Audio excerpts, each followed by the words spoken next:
Hai, Assalamualaikum dan salam sejahtera. Bahasa Melayu tahun 5, pembelian tanpa tunai. Standard kandungan 2.1, asas membaca dan memahami. Standard pembelajaran 2.1.1, membaca dan memahami maklumat tersurat dan tersirat untuk memberikan respons. Objektif. Pada akhir pengajaran dan pembelajaran, murid dapat membaca dan memahami maklumat tersurat dan tersirat untuk memberikan respons. Baiklah, sekarang kamu lihat paparan yang cikgu sediakan di sini. Gambar pertama, kita dapat lihat ini merupakan salah satu bentuk ataupun salah satu kaedah pembelian tanpa tunai. Contohnya, dia membeli air ataupun membeli kopi atau membeli minuman tanpa menggunakan duit, tanpa menggunakan wang, tetapi hanya menggunakan peranti seperti telefon bimbit untuk membayar. Jadi, bila menggunakan telefon bimbit, nilai ataupun jumlah ataupun tunai yang diperlukan itu terdapat dalam secara maya. Hanya menggunakan telefon bimbit dan transaksi bayaran, perpindahan bayaran boleh dibuat. Itu gambar yang pertama.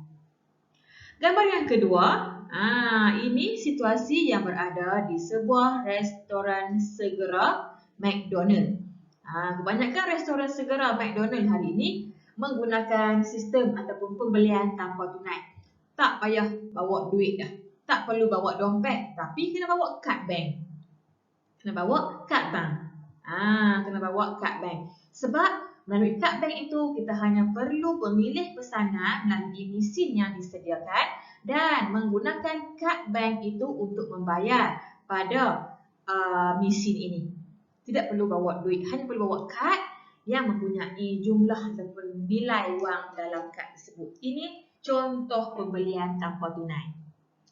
Gambar yang ketiga, ini merupakan satu lagi kaedah pembelian tiket kemudahan awam, pengangkutan awam tanpa tunai. Tanpa tunai, hanya melalui kad ataupun kad bank ataupun kad touch and go dan sebagainya. Dan gambar yang keempat, membeli makanan ataupun minuman tanpa menggunakan wang, tanpa menggunakan tunai.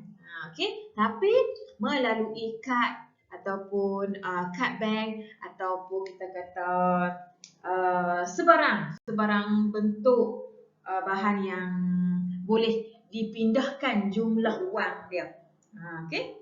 Ini contoh pembelian tanpa tunai. Rujuk buku teks Bahasa Melayu tahun 5, muka surat 169. Pembelian tanpa tunai. Mari kita baca bersama-sama. Farisha menonton berita tentang pembelian tanpa tunai dalam televisyen. Ayah, Farisha kata, ayah, apakah maksud pembelian tanpa tunai? Pernahkah ayah menggunakan kaedah pembelian ini?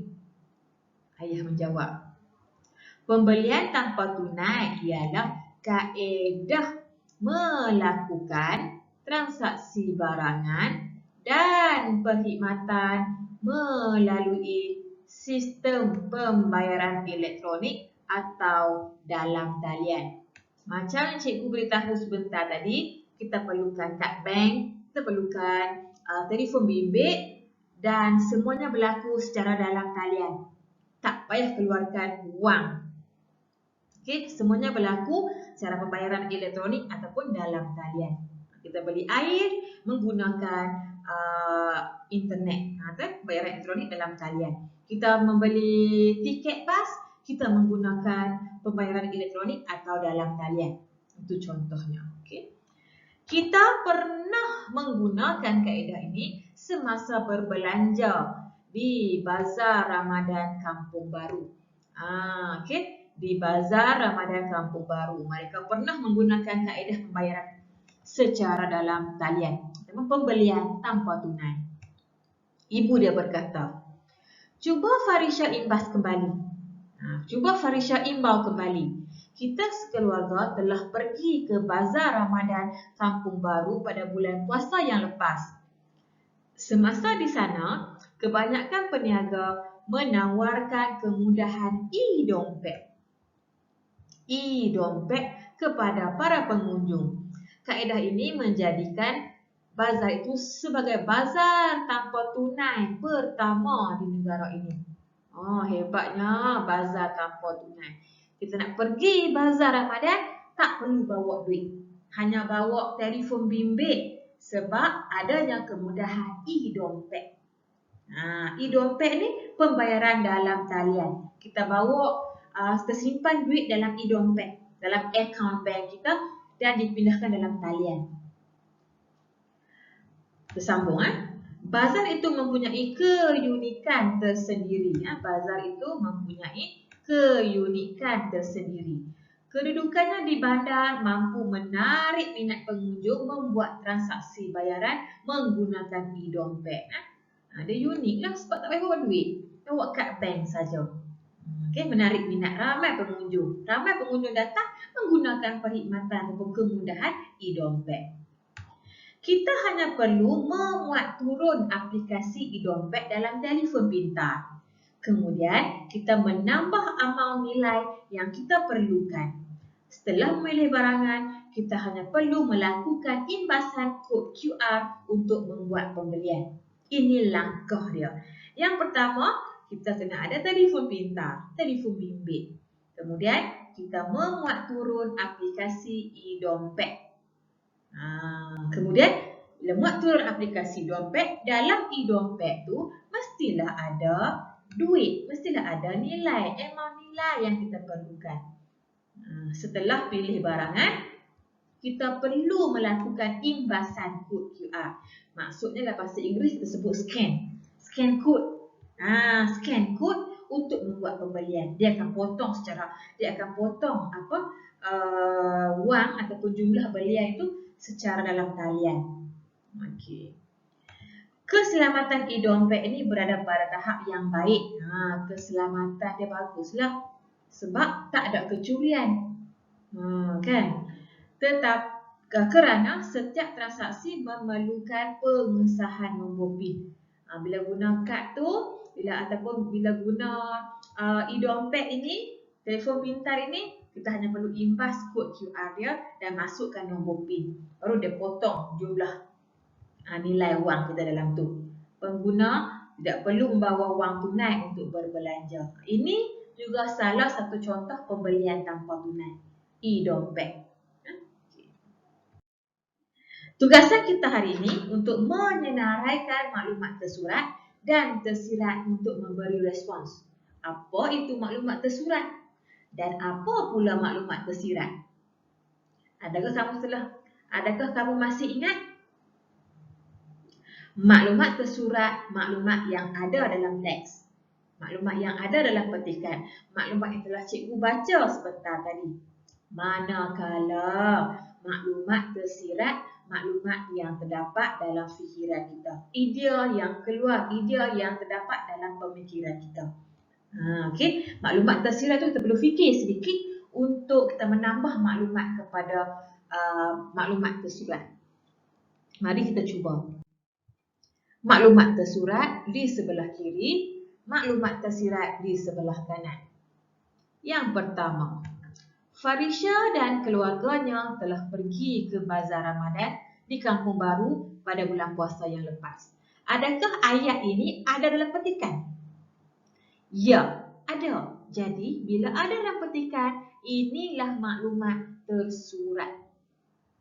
Sekarang, mari kita fikirkan apa maklumat tersirat berkaitan perkara ini. Mereka pergi bazar Ramadan di Kampung Baru pada bulan puasa yang lepas. Apa kita fikirkan?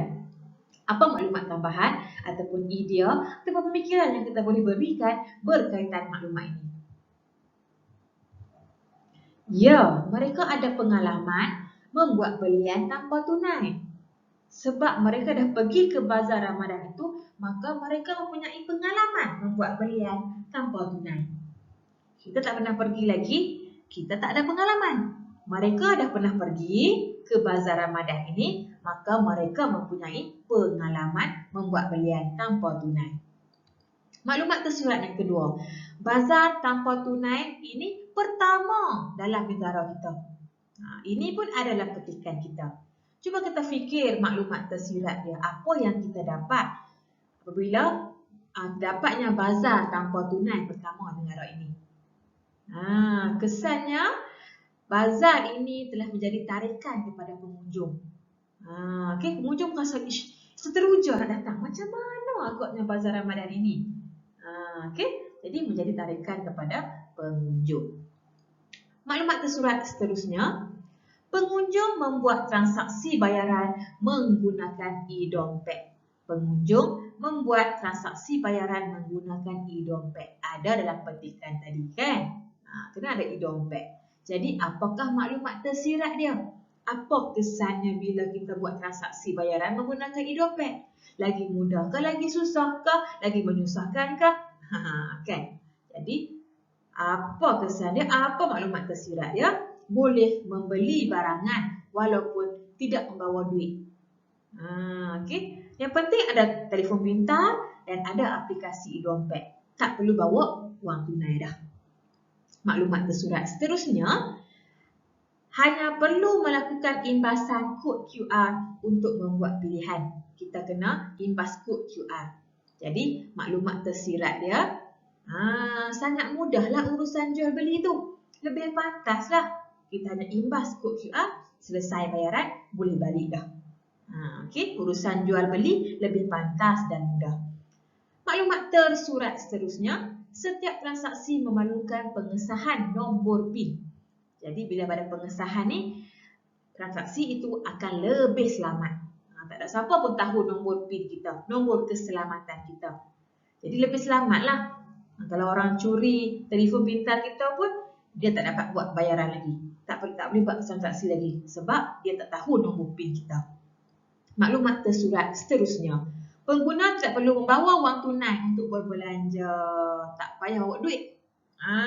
Apa kesan dia? Apa maklumat tersirat dia? Mengurangkan risiko kececiran wang atau menjadi mangsa ragut. Tak payah bawa duit banyak-banyak dah. Tak berlaku masalah ragut. Duit pun tak jatuh. Ini maklumat tersurat dan maklumat tersirat yang kita peroleh berdasarkan bahan bacaan sebentar tadi. Cikgu harapkan kamu dapat berfikir apakah respons ataupun tindakan berkaitan pembacaan kita sebentar tadi. Siapa boleh memberikan idea? Apakah respons tentang bahan yang kita baca sebentar tadi? Pada pendapat saya, urusan jual beli menggunakan e-dompet memudahkan penjual dan pembeli. Orang ramai perlu menggunakan dan memanfaatkan kemudahan yang disediakan ini. Ini tindakan kita kan? Baguslah guna e-dompet ini. Jadi semua orang perlu mencuba menggunakan dan memanfaatkannya. Baiklah, cuba harapkan kamu boleh faham topik hari ini dan lengkapkan latihan kamu dalam buku. Sekian, terima kasih.